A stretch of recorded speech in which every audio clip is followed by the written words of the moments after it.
జనసేన అధ్యక్షుడు పవన్ కళ్యాణ్ కు మహాసేన రాజేష్ ఎదురు తిరిగారు. ఆంధ్రప్రదేశ్ ఎన్నికల్లో జనసేనను ఓడించి తీరుతామని ఆయన అన్నారు. పవన్ కళ్యాణ్ కు తమ మద్దతు ఉపసంహరించుకుంటున్నట్లు ప్రకటించారు. పవన్ తో పోలిస్తే జగన్ బెటర్ అనిపిస్తుందని ఆయన అభిప్రాయపడ్డారు. కులం మతం పేరుతో అమాయకులపై దాడి చేసేవారు ఎవరైనా సరే వారికి వ్యతిరేకంగా పోరాడాలని అంబేద్కర్ చెప్పారని, పవన్ కళ్యాణ్ వల్ల జరిగే అనర్థాలను ప్రజలకు తెలియజేస్తామని ఆయన అన్నారు. ఇప్పటికే చాలా సహించామని చెప్పారు. జనసేన పోటీ చేసే అన్ని స్థానాల్లోనూ ఓడించడానికి రాజ్యాంగబద్ధంగా పనిచేస్తామని ఆయన చెప్పారు.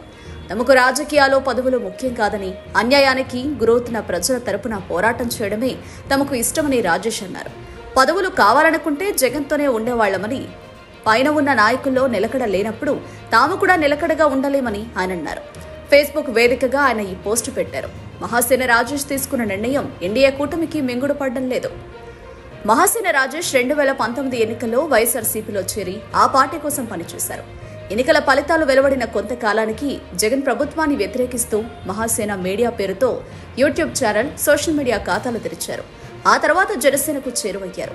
కొత్త పార్టీ పెట్టాలని కూడా అనుకున్నారు. దాన్ని విరమించుకుని టీడీపీలో చేరారు. టీడీపీ అధ్యక్షుడు నారా చంద్రబాబు నాయుడు రాజేష్ కు పి గన్నవరం అసెంబ్లీ సీటును కేటాయించారు.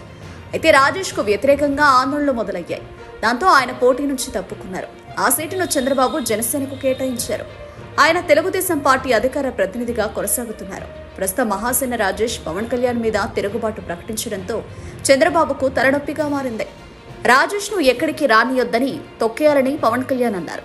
దాంతో మహాసేన రాజేష్ పవన్ కళ్యాణ్ మీద తీవ్రంగా మండిపడ్డారు. పవన్ కళ్యాణ్ ను కూడా ఓడిస్తామని ఆయన అన్నారు. పిఠాపురంలో పవన్ కళ్యాణ్ 100% ఓడిపోతారని చెప్పారు. ఈ క్రమంలోనే వైఎస్ జగన్ ను ఆయన ప్రశంసించారు.